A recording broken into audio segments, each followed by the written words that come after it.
যেভাবে লেখা আছে সেভাবেই পড়ছি। আসসালামু আলাইকুম জসু ভাই, আশা করি ভালো আছেন।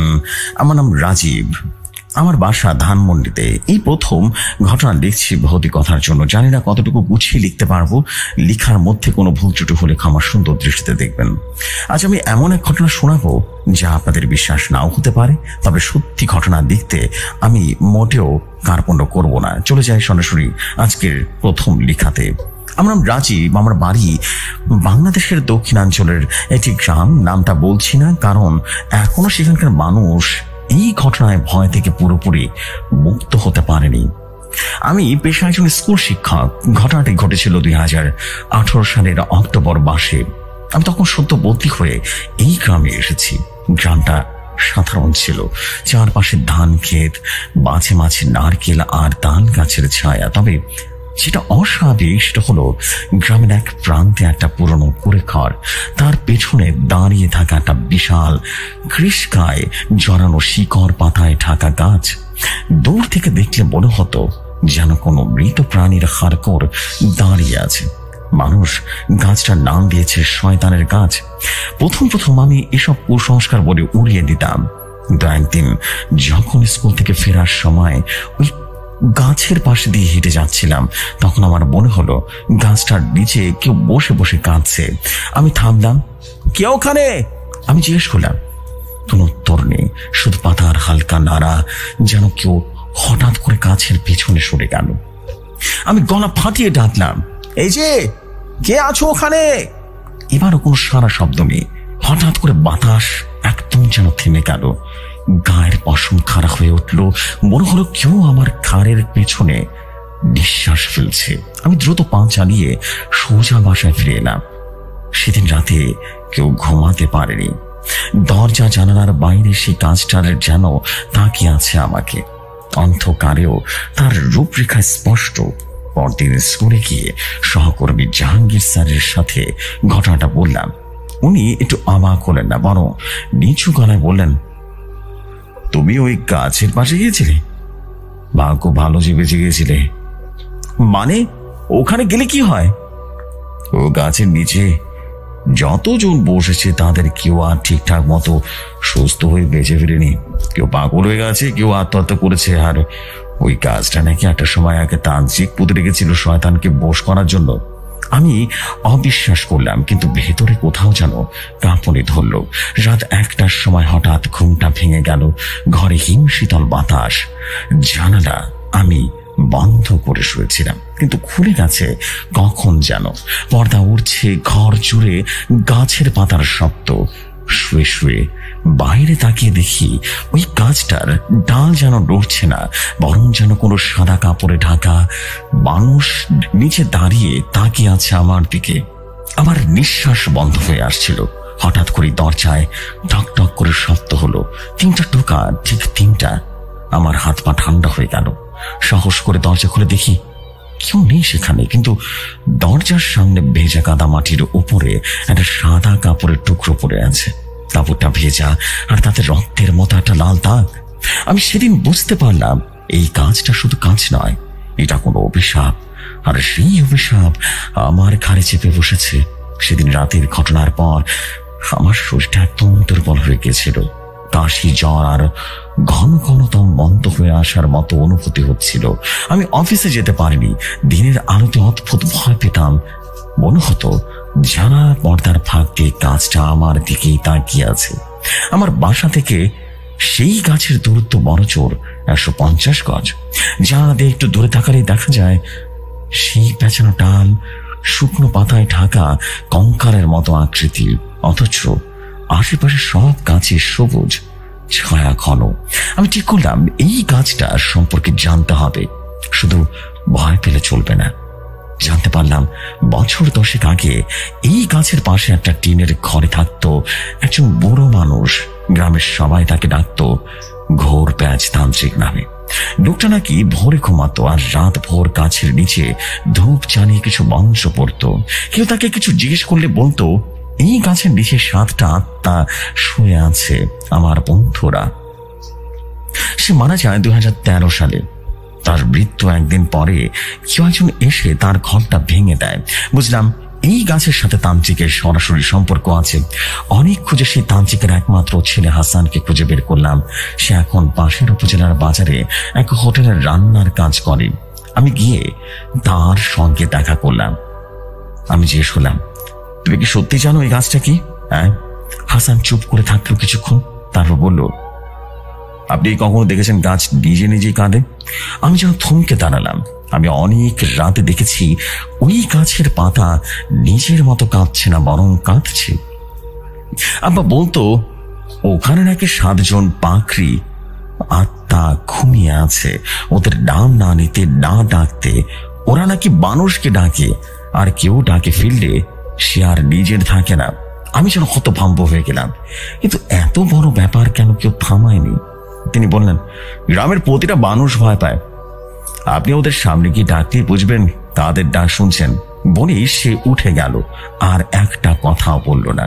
এরপর আমি গ্রামের এক প্রবীণ মানুষ রমেশ মাস্টারের কাছে গেলাম। উনি বছর 4 আগে অবসর নিয়েছেন। যখন শুনলেন আমি ওই গাছ নিয়ে জানার চেষ্টা করছি, চুপ করে অনেকক্ষণ বসে রইলেন। তারপর বললেন, আমার ছাত্র জাহাঙ্গীরকে মনে আছে তো? সে ছিল খুব মেধাবী ছেলে। হঠাৎ একদিন রাত 3টায় তার বা দেখতে পেল সে খালি গায়ে ঘরের মধ্যে হাঁটছে আর গাছের দিকে তাকাচ্ছে। মাঠে কিছু থামাতে পারেনি। তারপর ওই গাছের নিচে বসেছিল। পরদিন সকালে তার লাশ পাওয়া গেল, চোখ খোলা, মুখে হালকা হাসি, আর কপালে মাটি দিয়ে আঁকা কি যেন অদ্ভুত চিহ্ন। আমার গলাটা শুকিয়ে গেল। আপনারা কিছু করলেন না? রমেশ মাস্টার বললেন, করেছিলাম। ঢাকার এক হুজুর আনানো হয়েছিল। গাছটা কাটার চেষ্টাও হয়েছিল, কিন্তু তার আগে রাতেই হুজুর নিখোঁজ হয়ে গেল। তার কেবিন থেকে শুধু এক টুকরো কাটা দড়ি পাওয়া গিয়েছিল। সেই রাতেই প্রথমবারের মতো আমি সেই রাতটা শুনলাম। বাতাসে কোনো শব্দ নেই। তখন রাত 2টো বাজে। জানালার পাশে বসে আছি, হাতে কোরআন শরীফ। হঠাৎ বাইরে থেকে বিহি কণ্ঠের একটা বিংবি কণা শোনা গেল, রাজীব, রাজীব, ওই যে তুমি। একবার নয়, টানা বারবার একই গলা, একই টোন। আমি জানলা খুলে দেখলাম না, বরং পর্দাটা টেনে বিছানায় শুয়ে পড়লাম। কিন্তু তখন দরজার ঠিক নিচে দিয়ে দেখা গেল বাইরে কারো ছায়া। ছায়াটা এক পা করে ঘুরে বেড়াচ্ছে আমার বারান্দাটায়। তার পরনে কাপড় মাটিতে গড়াগড়ি খাচ্ছে, এবং তার পায়ের নখ লাল রক্তাক্ত তীক্ষ্ণ হয়ে গেছে। পরদিন সকালে আমি গ্রামবাসীদের ডাকি একটা সভা ডাকলাম। সবাইকে জানালাম গাছটা কেটে ফেলতে হবে। ভয় পেয়ে থাকলে চিরদিন এই গাছই মানুষ মরবে। সবাই প্রথমে ভয় পেয়ে পেছনে সরে গেল, কিন্তু তারপর একজন উঠে বলল, আমি গাছ কাটবো। লোকটার নাম ইসমাইল। সে কুড়ার দোকানে কাজ করে। পরদিন সকালে আমরা একসাথে গাছের সামনে গেলাম। ধূপ, পানি পড়া, আয়াত সব পোড়া হচ্ছিল। ইসমাইল এক কোড়াল মারতেই আচমকা হওয়ার মতো একটা ধোঁয়া বের হলো গাছের গা থেকে। আর পরদিন ইসমাইলকে পাওয়া গেল পাশের পুকুরে গলার ভিতরে মাটি ধরা, চোখ খোলা আর ঠোঁটের কোনো খিচুনি অবস্থায়। ইসমাইলের মৃত্যুর পর পুরো গ্রাম যেন থমকে গেল। লোকজন আবারও আগের মতো গাছটিকে এড়িয়ে চলতে লাগলো। কেউ আর গাছটা কাটার কথা মাথা আনল না, বরং ইসমাইলের জানাজার দিন লোকেরা মুখে মুখে বলাবলি করছিল, যারা গাছের গায়ে হাত দিয়েছে কেউ বেঁচে ফেরেনি। কিন্তু আমার ভেতরে যখন ভিন্ন এক আগুন জ্বলছিল। আমি জানতাম ইসমাইল গাছটা কাটতে চায়নি কারো কথা শুনে। তার বিয়ে কয়েক মাস আগে ওই গাছের পাশ দিয়ে যাওয়ার পর থেকে কথা বলা বন্ধ করে দেয়। পাগলের মতো শুধু বলতো, ওখানে একটা মহিলা বসে আছে, আর সে হাতে ডাকে। ইসমাইল নিজের মেয়েকে ফেরাতে চেষ্টা করে গিয়েছিল, আর শেষ পর্যন্ত প্রাণ হারালো। আমি চেক করলাম এই ঘটনার শেষ আমাকে টানতেই হবে। হ্যাঁ, ভয় করছিল প্রচন্ড, কিন্তু একটা অদ্ভুত নেশা, এক ধরনের টান মনে হচ্ছিল। আমি না গেলে কিছুই শেষ হবে না। শুক্রবার রাত 1:17 আমি একা বের হলাম। গায়ে চাদর জড়ানো, হাতে টর্চ, পকেটে তাবিজ আর পবিত্র আয়াতের কাগজপত্র। পা টিপে টিপে এগিয়ে গেলাম সেই গাছের দিকে। অন্ধকারে গাছটা যেন কোনো বিশাল জীবিত কঙ্কাল। মাটির নিচ থেকে শিকড় উঠে এসেছে। কিছু জায়গায় করে যাওয়া মানুষের চামড়ার মতো থমথমে দাগ। আমি থেমে দাঁড়ালাম, চারদিকে স্তব্ধ। ঠিক তখন আমার সামনে মাটির মধ্যে ধীরে ধীরে উঠে এলো একটা মহিলা, একেবারে সাদা কাপড়ে ঢাকা, কিন্তু মুখ নেই, মুখের জায়গা শুধু গর্ত। আর তার হাত, সে হাত দিয়ে শুধু আমাকে ইশারা করলো। আমি যেন আয়াত পড়তে লাগলাম, কণ্ঠ শুকিয়ে এসেছে। সে সামনে এগুচ্ছে, শব্দহীন ভাবে যেন ভাসছে সে। আমি দৌড়ে পালাতে চাইলাম, কিন্তু পা দুটো যেন গেঁথে গেছে। ঠিক তখন হঠাৎ পেছন থেকে কেউ একজন আমার কাঁধে হাত রাখলো। আমি পেছনে ঘুরে তাকিয়ে দেখি, এটা তো আমার মা। তিনি বললেন, তুই এখানে কি করছিস রাজীব? এটা আমার হঠাৎ করে মনে হলো, মা তো মারা গিয়েছেন 3 বছর আগে, তিনি তাহলে এখানে এলেন কিভাবে? আমার আর বোঝার বাকি রইল না এটা কি ছিল। আমি যেন চিৎকার করে জ্ঞান হারালাম। জ্ঞান ফিরে পেতেই পরদিন সকালে মসজিদের ইমামের কাছে চলে গেলাম। উনি আমাকে বললেন, তোমাকে একটা পিচ্ছি খালেদ ওখান থেকে টেনে নিয়ে এসেছে, বুঝতে পেরেছ? ও বলেছিল আপনি গাছের সামনে পড়েছিলেন আর মুখ দিয়ে ফেনা বেরোচ্ছিল, আপনার হাতের তালুতে কিছুটা লেখা ছিল, তুই আবারও আসবি। আমি তাকিয়ে দেখলাম, হ্যাঁ সত্যি আমার তালুতে মাটি দিয়ে আঁকা একটা বাক্য। এটা আমি দেখিনি। এরপর আমি জানতে পারলাম এক ভয়ঙ্কর ইতিহাস। সেই গাছ আসলে এক গণকবরে রোপণ করা হয়েছিল। ব্রিটিশ আমলের সময় এখানে 7 জন লোককে একসাথে পুড়িয়ে মারা হয়েছিল, কারণ তারা এক ব্রিটিশ সাহেবের বিরুদ্ধে বিদ্রোহ করেছিল। লোকজন বিশ্বাস করতো তারা সবাই মারা গেলেও আত্মা গাছের মধ্যে আটকে গেছে। পরবর্তী প্রজন্মে একজন তান্ত্রিক সেই গাছকে বানায় তার তান্ত্রিক শক্তির উৎস হিসেবে। প্রতি রাতে সে আত্মাদের তালিম দিয়ে ব্যবহার করত, আর মৃত্যুর পর তার আত্মাও এই গাছে বন্দী হয়ে পড়ে। গাছটি এক ধরনের আত্মহরণকারী আত্মাতে পরিণত হয়েছে, যা মানুষের মস্তিষ্ককে ভয়ে টেনে নেয়। তার স্মৃতি, শহর সব যেন চুষে নেয়। শেষ পর্যন্ত শরীরটাকে ফেলে রাখে, আত্মাটাকে নিজের ভেতরে রেখে নেয়। যত কিছুই হোক, আমি ঘটনার রেশ কাটিয়ে উঠতে পারলাম না। 3 সপ্তাহ পর হঠাৎ গ্রামের এক মেয়ের হঠাৎ আত্মহত্যার খবর আসে।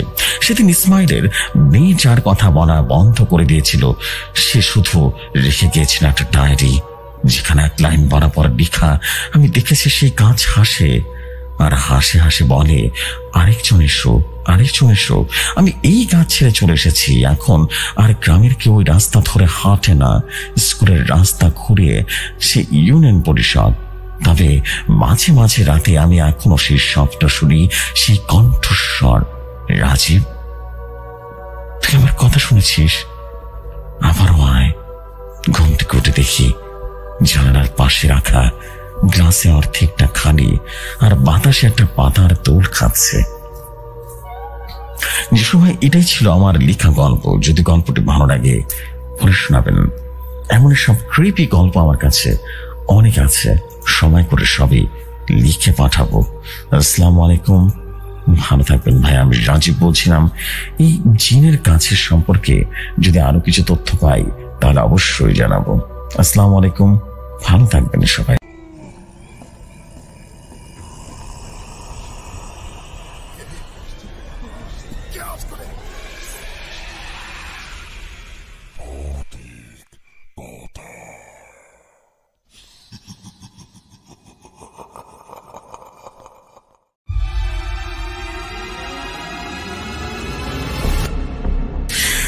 আমরা কিন্তু শুনে ফেললাম 830তম এপিসোডের 2য় খণ্ডের প্রথম ঘটনাটি। অসম্ভব অদ্ভুত একটা ঘটনা ছিল, অ্যান্ড এন্ডিংটাও খুবই ক্রিপি টাইপের একটা এন্ডিং ছিল। That is beautiful.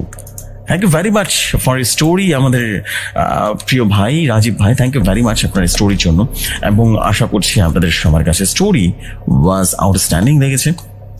Because Nagari কথা, এত ভালো ঘটনা থাকলে সবারই ভালো লাগে, ঘটনাগুলো পড়তেও ভালো লাগে। Thank you very much. আমি এখন যেটা করতে চাই সেটা হচ্ছে, আর দেরি করবো না, আমি এখন চলে যেতে চাই আমাদের পরবর্তী ঘটনা। পরবর্তী ঘটনা হচ্ছে লাশ ঘরের ঘটনা। আশা করছি অনেক অনেক বেশি ভালো লাগবে সবার। লাশ ঘরের ঘটনা, চলে যাই সরাসরি ঘটনায়।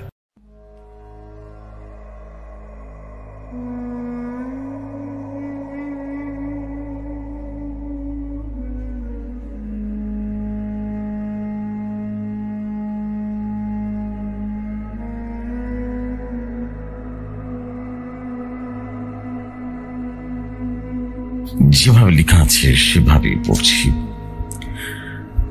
আমার নাম রায়হান, বয়স এখন 23। কিন্তু এই ঘটনাটি ঘটেছিল সেই সময় যখন আমি মাত্র অনার্স ফাইনাল ইয়ার শেষ করে চাকরির জন্য হন্য হয়ে ঘুরে বেড়াচ্ছিলাম। ঢাকা থেকে ক্লান্ত হয়ে একটা সময় ফিরে গেলাম আমাদের ছোট্ট জেলা কুমিল্লায়। ভাবলাম হয়তো এখান থেকে সরকারি বা সেমি গভর্নমেন্ট জব জোগাড় করা যাবে। আমার বড় মামা ছিলেন এক ক্লিনিকে সিনিয়র অ্যাসিস্ট্যান্ট। তিনি একদিন বললেন, দেখ, তোকে যদি কিছু অভিজ্ঞতা নিতে হয় তাহলে আমাদের এখানে একটা অস্থায়ী কাজ আছে। লাশ ঘরের কেয়ারটেকারের ছেলেটা গতকাল হঠাৎ করে চলে গেছে, বুঝলি, কেউ নেই এখন দেখাশোনা করার। তুই যদি কিছুদিন দেখাশোনা করতে পারিস বেশ কিছু টাকা পেয়ে যাবি। আমি একটু থমকে গেলাম। লাশ ঘর মানে মর্গ, এই জায়গায় কাজ?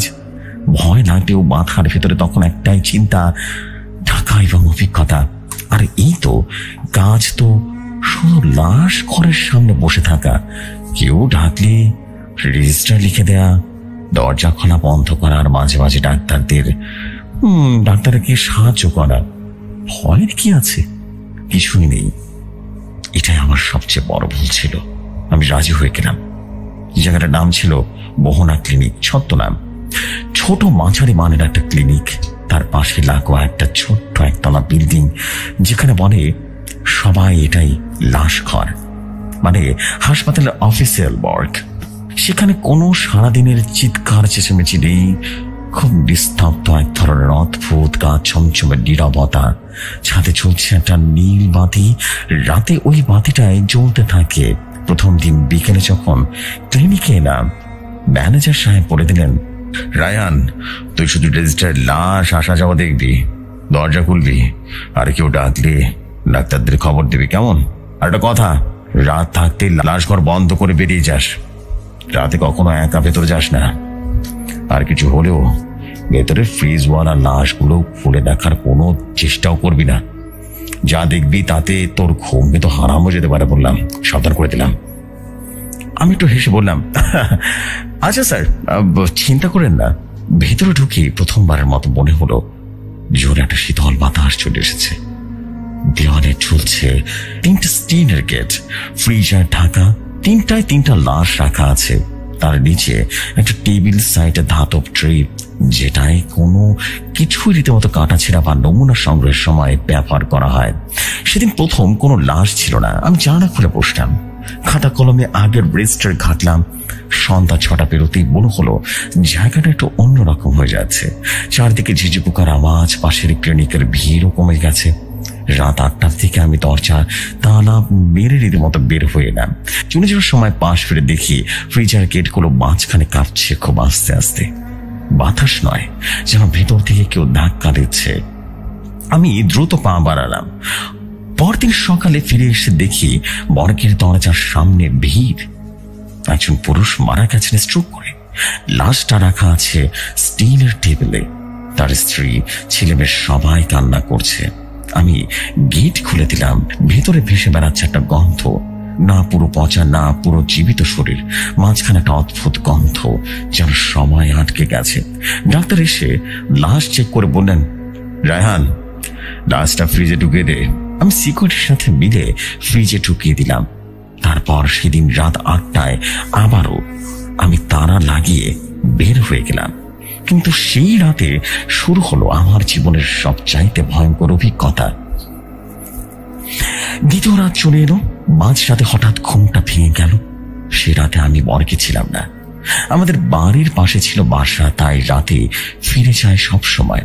কিন্তু হঠাৎ করে যেন কেউ আমার কানে ফিসফিস করে বলল, দরজাটা খোল, আমি এসেছি। আমি চমকে উঠলাম। ঘুরতে দেখি রাত 3টা 27 মনে হলো ঘরের একটা কোনায় অন্ধকারটা একটু বেশি ঘন হয়ে গেছে। আমি উঠে দাঁড়িয়ে লাইটটা জ্বালালাম, কিছুই নেই। পরদিন সকালে কাছে গিয়ে দেখি মর্গের সামনে তালা দেওয়া ছিল ঠিকই, কিন্তু ভেতরে মাঝের ফ্রিজারের দরজাটা খোলা। আমার পায়ে তখন বরফে ঠান্ডা হয়ে গেছে। তালা তো ঠিকই ছিল, তাহলে ভেতর থেকে দরজা খুললো কি? চোখ বড় বড় হয়ে দেখলাম রেজিস্টারের শেষ পাতায় লাল কালিতে লেখা একটা লাইন, রায়হান, তুমি দেরি করেছ। আমি তড়িঘড়ি করে পাতা উল্টাতে দেখি, না, এটা আমি দেখিনি, আমার হাতে লেখা নয় এটা। তৃতীয় দিন সকালে হঠাৎ করে আমার ফোনে একটা কল আসলো। নাম্বারটা আননোন। ধরতেই শুধু একটা গলা শোনা গেল। আমি ঠান্ডা, খুব ঠান্ডা। তুমি কেন ফ্রিজারে বন্ধ করেছো? আমি ভয়ে ফোনটা কেটে দিলাম। নাম্বারটা বারবার আসে, শেষে ফোনটা বন্ধ করে ফেলি। সেই রাতে আমি সিদ্ধান্ত নিই, সাহস করে আবারও একবার মর্গে রাত কাটাবো। ভেতরে যা হচ্ছে সেটা আমার ব্যাখ্যা করতেই হবে। আমি রাতে তালা খুলে ঢুকে পড়লাম। ভেতরে ঢুকে দেখি ফ্রিজার থেকে ঠান্ডা হাওয়া নয়, বরং এক ধরনের ঘন কালো ধোঁয়া বের হচ্ছে ধীরে ধীরে। ফ্রিজার দরজাটা খুলে গেল। তারপরে যেটা দেখলাম, একটা 5 কলা লাশ, মুখটা রীতিমতো ঢাকা কাপড় দিয়ে, কিন্তু কাপড়টা সরে গেল হাওয়ার ঝাপটায়। সেই লাশের মুখে আমার নিজের মুখের মতো। আমি পিছনে হেরে পড়ে গেলাম। হাতের টর্চ গিয়ে নিভে গেল। তখন মনে হলো কি একজন আমার কানের পাশে এসে রীতিমতো ফিসফিস করে বলছে, তুই যদি দেখতে চাস তাহলে শেষটা দেখে যা। আমি অজ্ঞান হয়ে যাই। ভোর 5টায় চোখ খুললাম মর্গের সিঁড়ির পাশে। ক্লিনিকের সিকিউরিটি আমাকে পানি খাওয়াচ্ছিল। রায়হান ভাই, আপনি ভিতরে কি করছিলেন? আপনার চোখ থেকে রক্ত পড়ছিল আর দরজাটা ভেতর থেকে বন্ধ ছিল। আমি কিছুই যেন বলতে পারছিলাম না। পরদিন আমি মর্গের ভেতরে একটা পুরনো আলমারি খুলে ফেলি। সেখানে একটা পুরনো গাড়ি ছড়ানো রেজিস্টার পাই। প্রথম পাতায় লেখা 1992 সাল থেকে এখানে রাখা সব মৃতদের সত্য কাহিনী, আর নিচে লেখা সব লাশের গল্প শেষ হয় না, কেউ যেন ফিরে ফিরে আসে। আমি হাত কাঁপতে কাঁপতে পাতা উল্টাতে থাকি।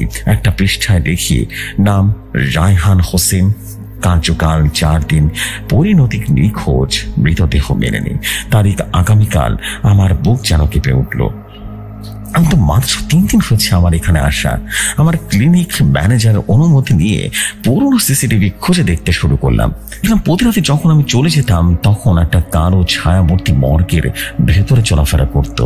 ফুটেজে স্পষ্ট দেখা গেল একদিন আমি মর্গে তাড়াতে বের হই। এর ঠিক 2 মিনিট পর দরজাটা খুলে গেল নিচ থেকে। ভেতরে কেউ ঢুকলো না, কিন্তু ভেতরে লাইটটা জ্বলে উঠলো। আর একটা ছায়া ধীরে ধীরে ফ্রিজ থেকে বের হয়ে আমাকে অনুসরণ করতে লাগলো। মর্গের পুরনো কেয়ারটেকার হান্নান চাচার সাথে যোগাযোগ করলাম। তিনি ছিলেন এই পদের আগের সেই কর্মচারী যিনি নাকি পাগল হয়ে গিয়েছিলেন।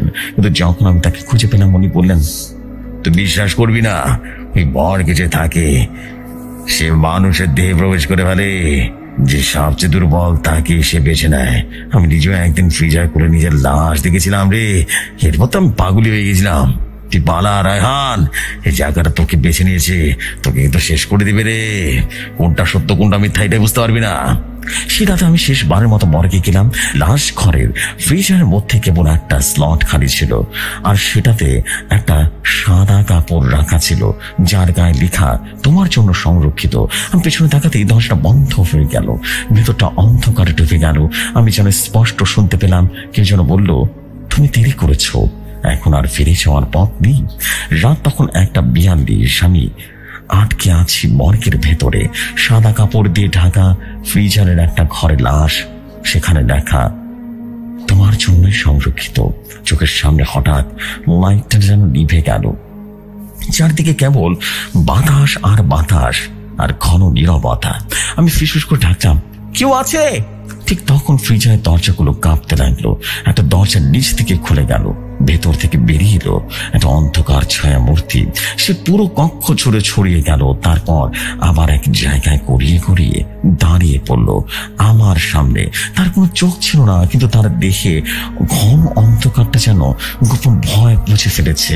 সে বলল, যাকে ভুলে গেছো সে এখন তোমার স্মৃতিতে ফিরতে চায়। ছায়াটি ধীরে ধীরে রূপ নিল একজন যুবকের মতো। একটু পরে আমি চিনতে পারলাম এটা ছিল জাভেদ ভাই। জাভেদ ভাই এই মর্গে কাজ করতেন 3 বছর আগে। হঠাৎ একদিন নিখোঁজ হয়ে যান, লাশ মেলেনি। ক্লিনিক বলেছিল তিনি নাকি চাকরি ছেড়ে চলে গেছেন, কিন্তু আমি জানি উনি এতটা চুপচাপ মানুষ ছিলেন, ভদ্র মানুষ ছিলেন। এভাবে উঠা হবার মতো কথা তো নয়। তিনি হালকা গলায় বললেন, আমি জানি তুই সত্যি খুঁজতে এসেছিস। এখন শোন আমার কাহিনী। সেদিন রাতে একটা অপরিচিত লাশ এলো। তার শরীর ছিল কাটা দাগ, অদ্ভুত চোখ আর নাক দিয়ে রক্ত ঝরছিল। কিন্তু সবচেয়ে অদ্ভুত, তার বুকের উপরে লেখা ছিল এখনো মৃত না। আমি ভুল করে সেই ফ্রিজে ঢুকিয়ে দিই। রাত 3:13 একটা ডাক শুনতে পাই, আমাকে ছাড়ো, আমি বাঁচতে চাই। কিন্তু আমি ভয় পেয়ে কিছুই করিনি। সে ভুলটাই আমার জীবন নিল। আমি এখন আটকে আছি এই লাশ ঘরের ছায়ার মধ্যে। আমি জিজ্ঞেস করলাম, এখন কি করব আমি? তিনি বললেন, তোর নাম রেজিস্টার থেকে মুছতে হবে, নইলে তুই কিন্তু অভিশপ্ত মর্গে আটকে যাবি নতুন কেউ না আসা পর্যন্ত। আমি বললাম, কোথায় সে রেজিস্টার? উনি বললেন, পুরনো কক্ষের নিচে। কিন্তু আগে বলি, সেই রেজিস্টার পাহারা দিচ্ছে ছায়া, তাকে ফাঁকি দেওয়া কিন্তু সহজ নয়। আমি হোঁচট খেতে খেতে সেই পুরনো ঘরে গেলাম। ঘরের নিচে মাটির পাটাতনে উঠিয়ে দেখি কাঠের বাঁশের চামড়ার বাঁধাই করা একটা রেজিস্টার, অনেক পুরনো রেজিস্টার। আমি টর্চ জ্বালিয়ে পাতা উল্টাতে থাকলাম। একটা পাতায় আমার নাম লাল কালিতে লেখা।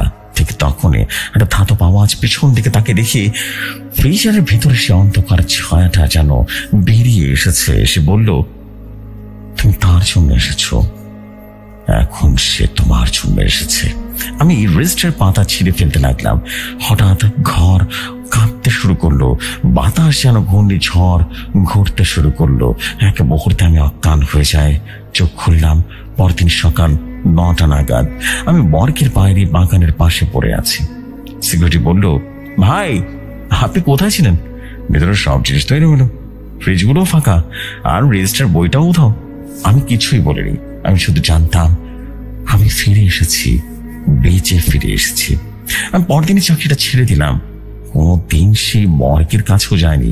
শুনেছিলাম এই ঘটনার পর মর্গের ক্লিনিক নাকি পুরোপুরি বন্ধ হয়ে যায়। কিন্তু অনেকেই বলে সে জায়গায় নাকি এখনো অনেক রকমের কান্নার আওয়াজ শোনা যায়। কখনো নাকি সেখানে অশরীরীদের বসবাস দেখতে পাওয়া যায়। যশু ভাই, এটাই আমার ঘটনা। যদি ঘটনাটি ভালো লাগে পড়ে শোনাবেন। ঘটনাটি একদম আমার নিজের লেখা ঘটনা। বিশ্বাস করা বা না করাটা কিছুই নেই, আমার জাস্ট ইচ্ছা ছিল আপনাকে একটা ঘটনা পাঠানো। ঘটনাটি ভালো লাগবে পড়ে শোনাবেন। আসসালামু আলাইকুম।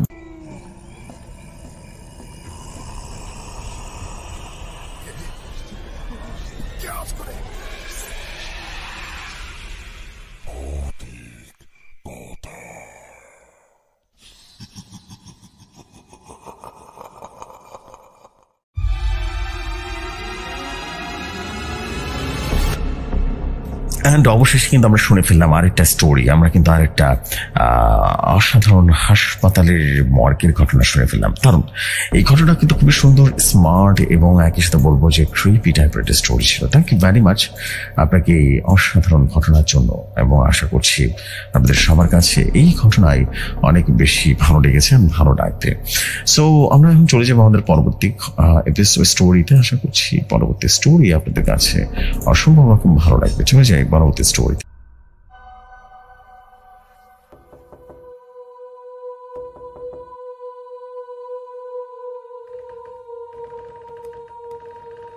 যেভাবে লেখা আছে সেভাবেই পড়ছি। আসসালামু আলাইকুম জসু ভাই, আমার নাম রফিক। এটা আমার পাঠানো দ্বিতীয় ঘটনা। ঘটনাটি একদম আমার নিজের লেখা ঘটনা, তাই সবাইকে বলবো শুধুমাত্র আন্তরিকভাবে বলছি, ঘটনাটি বিনোদন বা আপনাদেরকে এন্টারটেইন করার জন্য লেখা। ভালো লাগলে পড়ে শোনাবেন জসু ভাই। প্রতি কথায় পাঠানো এটা আমার দ্বিতীয় ঘটনা। আমার নাম রফিক, বয়স এখন 35 ছুঁই ছুঁই। আমি পেশায় একজন রিক্সা চালক। ঢাকা শহরে অনেক দিন ধরে চালিয়েছি, কিন্তু গত 2 বছর ধরে শহর ছেড়ে আবারও গ্রামে ফিরে এসেছি। নামটা ঘনশ্যামপুর, ছদ্মনাম। নওগাঁচরের একদম শেষ প্রান্তে একটা অজপাড়া গ্রাম। গায়ের জীবন একদম শান্ত, তবু মাঝে মাঝে এমন কিছু ঘটে যা শহরের মানুষ বিশ্বাস করবে না। আর যে গল্পগুলো বলবো সেটা সত্য ঘটনা, এতটাই সত্য যে এখনো রাতে একা রাস্তায় নামতে ভয় লাগে। ঘটনাটা শুরু হয় গত বছরের শীতের রাতে। শীত তখন তুঙ্গে। আমি সেদিন সন্ধ্যাবেলা বাজারে রিক্সা নিয়ে দাঁড়িয়েছিলাম। যদি কেউ গ্রামের দিকে যায়, হঠাৎ দেখি একটা বোরকা পরা মহিলা এসে দাঁড়ালো আমার সামনে। বলল, ভাই চালাবেন? গোরস্থান পাড়ার পাশের রাস্তা পর্যন্ত যাব। আমি বললাম, ওখানে তো রাতের বেলা কেউ যায় না আপা, এখন বাজে 7:30। ও পথে জঙ্গল আর একটা পুরনো আম বাগান পড়বে। আপনি কোথায় যাবেন? মহিলাটা তখন বললেন, আমার ছেলেটা হারিয়ে গেছে, তাকে খুঁজে পেতে যাব। আমি ওইদিকে গেলেই হয়তো বা খুঁজে পাবো। অদ্ভুত লাগলো, কিন্তু তার কথাগুলো সহানুভূতিশীল ছিল। আমি বললাম, আচ্ছা চলুন, কিন্তু আপনি তো একা যাবেন না তো? হ্যাঁ, মহিলা বলল, আমি একা নই। এই কথাটা শুনে আমার শরীরে কাঁটা দিয়ে উঠলো, কিন্তু মুখে কিছুই বললাম না। চাকার ঘর্ষণ চলতে শুরু করলো। আমার রিক্সা অন্ধকার আর ঘন কুয়াশার ভেতরে। রিক্সা চালিয়ে আমরা পৌঁছে গিয়েছি গোরস্থানের কাছাকাছি, যেখানে পাশেই ছিল একটা পুরনো আম বাগান। সেই আম বাগানের মাঝখানে এক টুকরো মাঠ। কেউ বলে ওখানে নাকি অনেক বছর আগে এক সাধু সন্ন্যাসীকে হত্যা করে কবর না দিয়ে ফেলে রাখা হয়েছিল। গ্রামের পুরনো মানুষরা বলেন তখন থেকে ওখানে কিছু একটা ঘোরাফেরা করে ছায়া নেই, গন্ধ আছে। রিক্সার পেছনে সিটে বসে থাকা মহিলার কথা বলেছিলাম বোরকা পরা, কিন্তু অদ্ভুতভাবে একটা নিস্তব্ধতা। আমি মাঝে মাঝে পেছনে তাকাচ্ছিলাম, তার মুখ দেখতে না পারার কারণে কিছু বোঝা যাচ্ছিল না। বাতাসে ওড়ানো চাদর এমনই ভুবন ভোলানো একটা গান, যেটা ভালোবাসা না ভয় বোঝানো যাচ্ছিল না। একটা সময় আমি বললাম, আপা জায়গাটা চলে এসেছে, নামবেন তো? তখন কোনো সারা শব্দ নেই। আমি বললাম, আপা? কোনো শব্দ নেই। সাহস করে পেছনে তাকালাম, রিক্সার সিট খালি। কিন্তু সবচেয়ে ভয়ঙ্কর ব্যাপার হলো তখন বুঝলাম রিক্সার পেছনের সিটে পায়ের চিহ্ন নেই, এমনকি বসার চিহ্নটুকু নেই। অথচ আমি ওজন ঠিকই অনুভব করতে পারছি। আমি অনুভব করতে পারছিলাম ওনার নিঃশ্বাস। ঘাম দিয়ে একেবারে ভিজে গেল শরীর। তখনই হঠাৎ পাশের আম বাগান থেকে শব্দ এলো, বাচ্চার কান্নার আওয়াজ। না, এটা কোনো সাধারণ বাচ্চার কান্নার আওয়াজ নয়। জ্যান্ত বাচ্চা যেভাবে কাঁদে না, ঠিক সেরকম তাদের একটা কষ্ট আছে, একটা টান আছে, একটা হাজারি আছে। আমি পাগলের মতো রিক্সা ঘুরিয়ে পালাতে চাইলাম, কিন্তু চাকা যেন আটকে গেছে। পেছন থেকে কোনো একটা কণ্ঠস্বর শোনা গেল, আমার ছেলেটা কোথায়? এই কণ্ঠ বাচ্চার নয়, এটা বাচ্চার মায়ের নয়, এটা নারীর নয়, পুরুষের নয়, এটা কোনো মানুষের নয়। আমি দৌড়ে রিক্সা ফিরে পালালাম। পরদিন সকালবেলা আমি তখন পুকুর পাড়ে বসে বসে কাঁপছিলাম, দেখে কাপড়ও ভেজা। গ্রামের লোকজন জড়ো হলো, সবাই ভাবলো হয়তো আমি মদ খেয়েছি, কিন্তু একমাত্র যে লোকটা আমার কথা বিশ্বাস করলো সে হলো শামসুল হুজুর, আমাদের গ্রামের মসজিদের ইমাম সাহেব। তিনি বললেন, তুই যে আম বাগানের কথা বলছিস না, ওরা তো বাচ্চাকে জিনের এলাকা। বহু বছর আগে এক তান্ত্রিক সেই জায়গায় বাচ্চা কোরবানি দিত, শয়তানকে তুষ্ট করার জন্য বলি দিত। সেই সময় থেকে ওখানে ছায়া শক্তি বাস করে। সে নিজে মা হয়, নিজের ছেলেকে খোঁজে, কিন্তু তার বাচ্চা নেই। তাই সে দূর থেকে অন্য বাচ্চাদের গন্ধ পেলে টেনে নেয়। আমি সেটা ঘাবড়ে গিয়ে জিজ্ঞেস করলাম, তাহলে আমার রিক্সাও বসেছিল কেন? হ্যাঁ। হুজুর এক দৃষ্টিতে তাকিয়ে বললেন, তুই ছিলি শুধুমাত্র বাহু।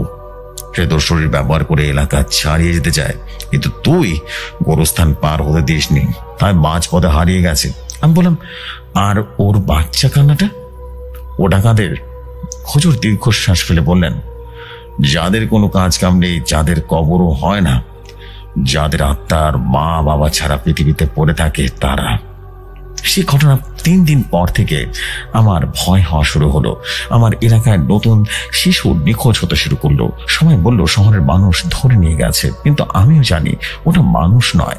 আর আমি জানতাম আবারও সেই বোরখাওয়ালা মা ফিরে আসবে তার নতুন শিকার নিতে। হয়তো এবার আর নতুন আর কোনো পিছনে নয়, আমার সন্তান খুঁজে কণ্ঠ নিতে। ঘটনার 3 দিন কেটে গেছে। এখন আমি রাতে ঠিকঠাক মতো ঘুমাতে পারি না। মনে হয় আমার রিক্সার পেছনে সেই সিটে কয়েকজন বসে আছে, নিঃশব্দে নিঃশ্বাস নিচ্ছে, আর আমার বাড়ির উঠোনে পেরিয়ে ঢুকতে চাইছে। আমার একমাত্র ছেলে 7 বছরের জামিল।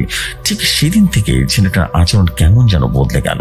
সারাদিন সে চুপচাপ বসে থাকে, চোখ দুটো যেন ফাঁকা, কোথাও তাকিয়ে থাকে না, কিন্তু সবকিছু দেখে। রাতের বেলা সে ঘুমের মধ্যে একঘেয়ে আওয়াজ শুনতে থাকে, মা আইসো, মা আইসো। আমার স্ত্রী হানিমা খুব চিন্তিত হয়ে বলল, বাচ্চা হয়তো বা হুঁশ হারাচ্ছে বারবার। কিন্তু না, শরীরের তাপমাত্রা একদম স্বাভাবিক।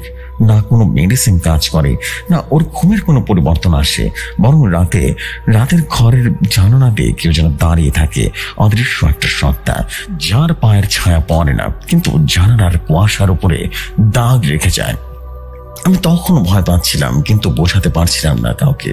তাই গোপনে নিয়ে হাজির হলাম বৃদ্ধ কবিরাজ মনির উদ্দিন মনিরউদ্দিনের কাছে, যিনি অনেক আগে শহর ছেড়ে এই এলাকাতেই বসবাস করছিলেন। উনি চুপ করে বসে রইলেন। আমার সব কথা শুনে তিনি বললেন, তুই যার রিক্সা চালাইছিস না, সেটা কোনো মানুষ ছিল না, সেটা ছায়াজিন ছিল। যার নিজের সন্তান না পায় তারা মানুষের গন্ধ শুকে যায়। তারা মাতৃত্বের পিশাচ, যাদের বাচ্চা হলে কাঁদে না, গলায় ছাপিয়ে পড়ে। আমি ঘাবড়ে গিয়ে বললাম, তাহলে আমার ছেলের কি হবে? উনি একটা পুরনো কাঠের বাক্স খুলে 3টা জিনিস দিলেন। একে তেঁতুল গাছের পুরনো শিকড়, 2 কালো সুতো দিয়ে বাঁধা ছোট্ট বোতল, আর 3 একটা ধোয়া ছাড়ানো লাল রঙের গন্ধযুক্ত ফুল। তিনি বললেন, আজ রাত পার করতে হলে কাল ভোরে নামাজের আজানে পালাতে হবে, আর রাত 3টার সময় জানালার দিকে তাকিয়ে কেউ থেকো না, ও ডাকে। চোখে চোখ পড়লে আর কেউ রক্ষা করতে পারবে না। আমি ছেলের ঘরের চারদিকে লাল চুন দিয়ে রেখেছিলাম, জানালার পাশে খুঁটি পুঁতে তেঁতুল শিকড় ঝুলিয়ে রেখেছি। ঘরের মাঝখানে আমি বসে আছি, হাতে কোরআন। রাত তখন 2:40। একটা সময় হঠাৎ ঘরের বাতাস হিম হয়ে গেল, যেন কেউ দরজার ফাঁক দিয়ে বরফ ঠেলে পাঠাচ্ছে। ঘরের বাতি একটা টিম টিম করে কাঁপছে। ঠিক তখনই ছেলেটা আবারও বলল, মা আইসে, মা আইসে। আমি চোখ বন্ধ করে ধরে আছি, মনের জপ করছি, এবং দরজায় 3 বার টোকা পড়ল। আমি থমকে গেলাম। জানালা বাইরে একটা নারী কণ্ঠ, স্বামী, মা আইসে রে, চল। জানালার কাছে সে নখের কচকচানি শব্দ। তখন সাহস করে ছেলেটার কানে সুদা বাঁধা দিয়ে এবং সে বোতলটা ছুড়ে দিলাম। ঠিক তখনই ভয়ঙ্কর গর্জনের শব্দ হলো। পুরো ঘরটা যেন দোলে উঠলো। আমি জানালার দিকে না তাকিয়ে চোখ বন্ধ করে কোরআন তুললাম। দরজার ফাঁক দিয়ে একজনের বাচ্চার হাত এসে রীতিমতো ভেতরে ঢুকতে চাইলো। ঠিক তখনই আজানের ধ্বনি ভেসে এলো, আল্লাহু আকবার। এক মুহূর্তে সবকিছু নিস্তব্ধ, স্বাভাবিক। জানালা ফাঁক দিয়ে ধোঁয়ার মতো কিছু একটা উঠতে দেখলাম। আলো ছায়ার মাঝে একটা বিকৃত নারী মুখ, চোখ নেই, শুধু ফাঁকা গর্ত আর ছেঁড়া ঠোঁট। সে বলল, আমি আবারও আসবো বলে সে ছায়া বেরিয়ে গেল। জামিল পুরোপুরি সুস্থ হলো, এমনকি সে আগের রাতের কোনো কিছুই মনে করতে পারলো না। আমি কবিরাজ মনিরউদ্দিনের বাড়িতে গিয়ে যখন কৃতজ্ঞতা জানাই, তখন একটা অদ্ভুত ব্যাপার ঘটে। তার ঘর খালি ছিল, দরজাটা টানা দেয়া। পাশের লোক বলল, মনির তো 5 বছর আগে মারা গেছে, গোরস্থানের পাশে কবর আছে, দেখেন। আমি হেঁটে গিয়ে কবর খুঁজে এক পাশে ছোট একটা নাম ফলক লেখা, মনিরউদ্দিন কবিরাজ, যিনি এক বাচ্চাকে জিনের হাত থেকে রক্ষা করেছিলেন এক রিক্সা চালক পিতাকে। আমি যেন ভয় থমকে গেলাম। এইটা কিভাবে সম্ভব? যে মানুষটা আমাকে বাঁচিয়েছিল, আমার বাচ্চাকে বাঁচিয়েছিল, সে কিভাবে মারা যেতে পারে 5 বছর আগে? মাথা যেন করতে লাগলো। আজও মাঝ রাতে কারো বাড়ির সামনে হঠাৎ দাঁড়িয়ে যায় এক বোরকা পরা নারী আর বলে, আমার ছেলে হারিয়ে গেছে। কিন্তু সে কখনো কাউকে পৌঁছে দেয় না। সে খুঁজে সেই বাচ্চা, আর যদি কোনো রিক্সা চালক তার শরীর ব্যবহার করতে দেয়, তাহলে সে রিক্সা খালি করে দেয়। যাত্রীর দেখা মেলে না। যে সময় এই ছিল ঘটনা। আশা করি ঘটনাটি ভালো লাগলে পড়ে শোনাবেন। এই ছিল বাচ্চা কেকো জিনের ঘটনা। ভালো লাগলে পড়ে শোনাবেন। ভৌতিক কথা দীর্ঘজীবী হোক। আসসালামু আলাইকুম।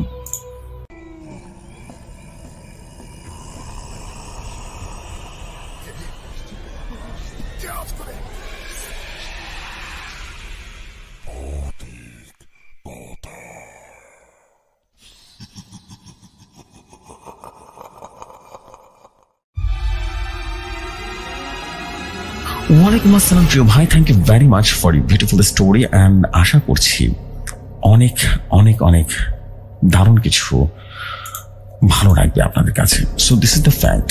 আমি আশা করছি আপনাদের কাছে অনেক বেশি ভালো লাগবে। অ্যান্ড ভালো লেগেছে স্টোরিটা। অ্যান্ড ভালো লাগলেই অনেক বেশি ভালো কিছু আপনাদের জন্য নিয়ে আসবো। So this is the fact. আমি চলে যাবো আমাদের পরবর্তী ঘটনা। আশা করছি পরবর্তী ঘটনা আপনাদের কাছে অনেক ভালো লাগবে।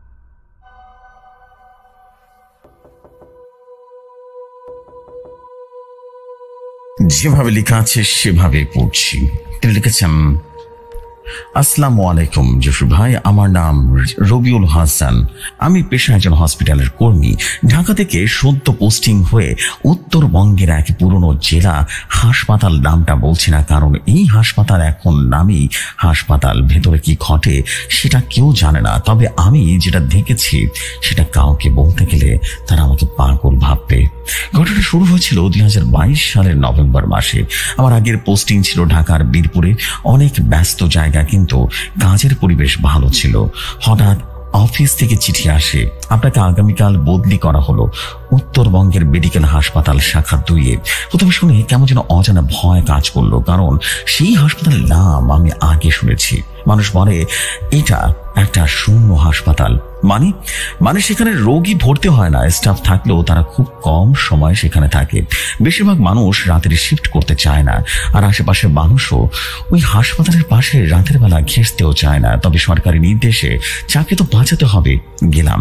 নভেম্বরের এক দুপুরে আমি পৌঁছে গেলাম। চারিদিকে ধুলো উঠছে। হাসপাতালটা দেখতে কেমন যেন সিনেমার পুরনো সেটের সেই ধুলো পড়া দেয়াল আর ছেঁড়া জানালা, আর হাসপাতাল নামের সাইনবোর্ডটা আধা ভাঙা। সেদিন বিকেল 5টায় ডিউটি শুরু হলো। রেজিস্টার সাইন করতে গিয়ে দেখি গত 3 দিনে কোনো রোগী ভর্তি হয়নি। আমি অবাক, এত বড় হাসপাতাল অথচ শয্যা একেবারে ফাঁকা। Senior nurse Shamsun Nahar madam বললেন, রবিউল, যত তাড়াতাড়ি কাজ শেষ করো ততই ভালো। আর কিছু যদি অস্বাভাবিক লাগে কাউকে কিছু বলবে না, চুপচাপ নিজের কাজ করো। আমি বুঝে গেলাম কিছু একটা রহস্য আড়ালে আছে। রাত 11টা। হাসপাতালের পুরো 2য় তলাটা আমার দায়িত্বে। তবে গেটের বাইরে 2জন নিরাপত্তা কর্মী বসেছিল, আর নিচের ফ্লোরে থাকে একমাত্র ডিউটি ডাক্তার ডক্টর হাফিজ। 11:30 বাজে। আমি মেডিসিন রুম থেকে ইঞ্জেকশন দিয়ে বের হয়েছি। হঠাৎ শুনে একটা মেয়ে কান্না ভেসে আসছে 2য় তলার শেষ করিডর দিক থেকে। আমি থমকে গেলাম। পায়ের শব্দ একবার, তারপর আবার। কান্নাটা ধীরে ধীরে জোরে হয়ে উঠছে, ঠিক যেন একটা বাচ্চা মেয়ের বিলাপ। আমি সাহস করে এগিয়ে গেলাম। দেয়ালে লাগানো একটা কাঁচের জানালার পাশে দিয়ে টানাতেই হঠাৎ থাম করে একটা আওয়াজ হলো। ছায়াটা হঠাৎ করে যেন ছুটে গেল। আমি পেছনে ঘুরে তাকালাম, কেউ নেই সেখানে, কিন্তু দেয়ালে তখনও কুয়াশার মতো হালকা একটা নীলচে আলো ঝলক দিয়ে উঠছে, যেন কেউ আমার দিকে তাকিয়ে হাসছে। রাত সেদিন ঘুমহীন কেটেছিল। আমার কেবিনের দরজাটা বন্ধ ছিল, তবুও মনে হচ্ছিল কেউ জানালার ফাঁক দিয়ে তাকিয়ে আছে। বারবার মনে হচ্ছিল কেউ গলার কাছে এসে ফিসফিস করে বলছে, পিছনে তাকাও। কিন্তু যতবার পিছনে ঘুরে তাকাই কিছুই নেই। সকালে উঠে মুখ ধুতে গিয়ে আয়নার নিজের মুখের দিকে আটকে উঠলাম। চোখের নিচে কালো দাগ, ঠোঁট শুকিয়ে পাথরের মতো হয়ে গেছে, যেন বহুদিন ঘুমায়নি। অথচ এইটা ছিল আমার 2য় দিন মাত্র। ডিউটি অফিসারের রুম থেকে দেখতে পেলাম ডেস্কের উপর একটা পুরনো ফাইল রাখা আছে, ধুলো মরা, রীতিমতো তার উপরে কালিতে লেখা মৃত রুম নম্বর 4। আমার গলা যেন শুকিয়ে এলো। কোথাও ফাইলটা খুললাম। প্রথম পৃষ্ঠায় একটা রোগীর তথ্য দেয়া, সুমনা আক্তার, বয়স 23, ভর্তি তারিখ 2014 সাল, 29 জুন, মৃত্যু স্থান অজানা। এইটা কেমন কথা? আরো অদ্ভুত একটা বিষয়, রোগীটির ছবির নিচে লেখা ছিল রাত 3টার পর যেন এই ওয়ার্ডে থাকতো তার ঘরে আজও কান্নার শব্দ আসে। মৃত্যুর রুম নম্বর 4, রাত 2:50। জানি আমি যদি এখন ঘুমাতে যাই আবারও সেই ছায়া আমাকে পিছনে রীতিমতো ডাকবে। তাই ফাইল হাতে নিয়ে হাসপাতালের শেষ মাথার রুম নাম্বার 4 দেখতে গেলাম। ওই ওয়ার্ডটা সাধারণত ব্যবহার করা হয় না, দরজাটা তালাবদ্ধ থাকে। তবুও আমি চাবি আনলাম ডাক্তার হাফিজের কাছ থেকে। বলে দিলাম ওষুধ ইনভেন্টরি চেক করব। তিনি একদম হাসেননি, শুধু বললেন, দরজা খুললে ভালো করে বন্ধ করে দিও, ভুলেও পেছনে তাকিও না। কথাটা শুনে রীতিমতো মাথাটা ঘুরতে শুরু করলো। দরজাটা খুলতে গা কাটা দিয়ে উঠলো। ঘরটা ঠান্ডা, কিন্তু বাতাস ছিল না। ঘরের একটা কোণে খালি বিছানা, পাশে ছেঁড়া পর্দা, আর মাঝখানে মেয়ের একটা ছবি হাসি মুখে বসে আছে। ছবির পেছনে লেখা সুমনা 2013। ঘরটা খালি হলেও আমার মনে হচ্ছিল কেউ যেন দাঁড়িয়ে আছে। হঠাৎ করে আমার ফোনের টর্চ নিজে নিজেই নিভে গেল। তারপর যা হলো আমি আজও বলতে পারি না। আলো নিভে যাওয়ার সাথে সাথে আমার সামনে কাউকে হেঁটে যেতে দেখলাম। তার পা ছিল না, শুধু হাঁটু থেকে শরীরটা ভাসছিল। সে ধীরে ধীরে বিছানার দিকে এগিয়ে গেল। কাঁদতে কাঁদতে বলল, আমি এখনো মারা যাইনি, আমাকে খুঁজে পাবে না কেউ। আমি যেভাবে হোক বাইরে এলাম। তবে বের হওয়ার সময় একটু করে কাগজটা পড়েছিল দরজার পাশে।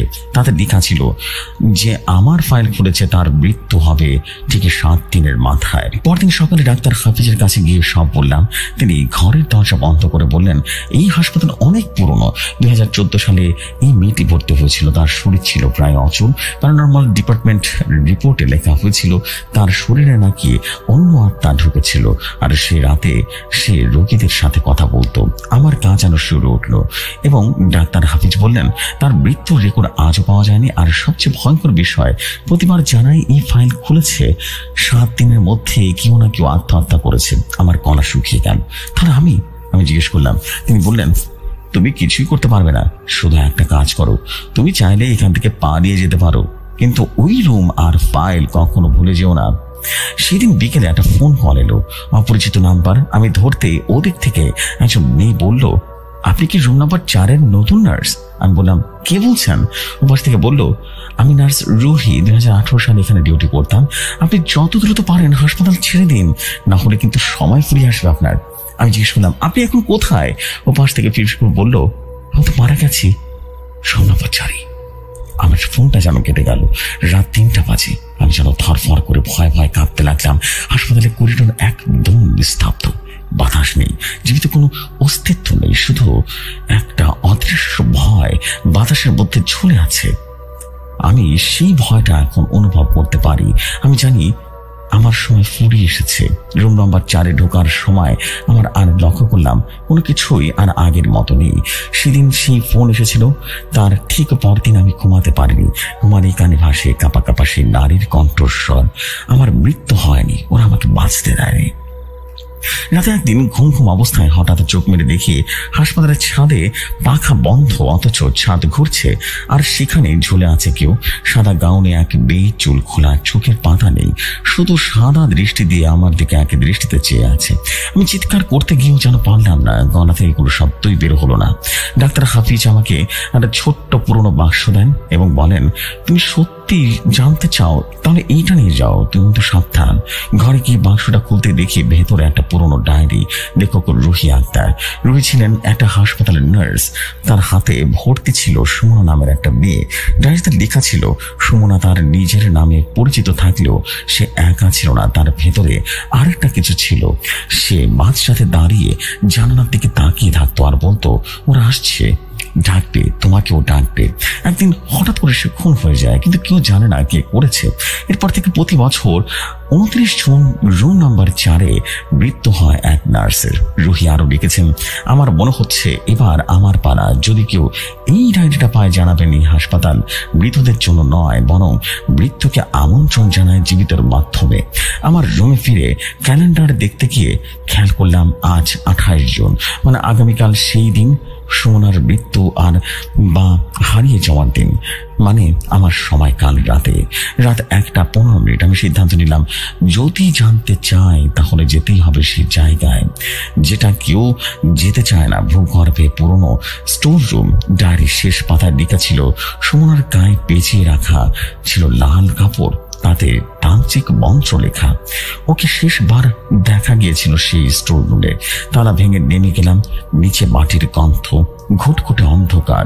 আমি টর্চ জ্বালালাম। ঘরের একটা কোণে একটা লাল কাপড় মোড়ানো কঙ্কাল পড়ে আছে, গায়ে হাড়ের আঁকা কিছু রক্ত রঞ্জিত ছাপ। আমি কাপড়টা ছুঁতেই শুরু হলো ভূমিকম্পের মতো একটা ঝাঁকুনি। ঘর কাঁপছে, ছাদ থেকে ধুলো পড়ছে, আর যেন ফিসফিস করে বলছে, তুমি এসে গেছো, এবার আমাকে বাঁচাও।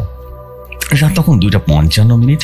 হাসপাতালের ঘড়ি কাঁটায় তখন থেমে গেল। আমি রুম নাম্বার 4 থেকে দৌড় দিলাম। দরজাটা খোলা, ভেতরে সে সুমনা, অথচ এবার সে বসে আছে বিছানায়, জীবন্ত, চোখ যেন জ্বলজ্বল করছে। সে বলল, আমি মরিনি, আমাকে তারা পুড়িয়ে ফেলেছিল, আমি বাঁচতে চাইনি, কিন্তু আমার ভেতরের শক্তি তাকে থামানো যায়নি। আমি বললাম, তুমি কি চাও? সে বলল, প্রতিশোধ। যারা আমাকে পুড়িয়ে মেরেছে তাদের মধ্যে একজন এই হাসপাতালে আছে, ডাক্তার হাফিজ। আমি ভয় ভয় কাঁপতে কাঁপতে নিচে গিয়ে ডাক্তার হাফিজকে সব বললাম। তিনি হাসলেন, বললেন, তুই শেষজন। প্রতিবার একজন নার্স শরীর দিয়ে আত্মা বের হওয়ার পর পথ খোঁজে, কিন্তু কেউ তাকে মুক্তি দিতে পারে না। এখন তুই চাস তাকে মুক্ত করতে? আমি গলা শক্ত করে বললাম, হ্যাঁ। তিনি বললেন, তাহলে তোর শরীরটা দিতে হবে ওকে, কারণ মৃত্যুর আগে তাকে বলি দেওয়া হয়েছিল, জীবন্ত পুড়িয়ে মারা হয়েছিল। এবার সে চাইছে জন্মহীন এক দেহ। রাত 3টা বাজতে আমি অজ্ঞান হয়ে যাই। চোখ খুলতে দেখি আমি হাসপাতালের ছাদে শুয়ে আছি, চারপাশে পুলিশ, অ্যাম্বুলেন্স। একজন অফিসার বললেন, তুমি বেঁচে গেছো, কিন্তু আমরা হাসপাতালের একজনের পোড়া লাশ পেয়েছি, ডক্টর হাফিজের। আমি বললাম, আমার তো কিছুই মনে নেই, আজ 7 দিন পেরিয়ে গেছে, আমি আজও জানি না কি হয়েছিল সেদিন। এই ছিল ঘটনা। ভালো লাগবে পড়ে শোনাবেন।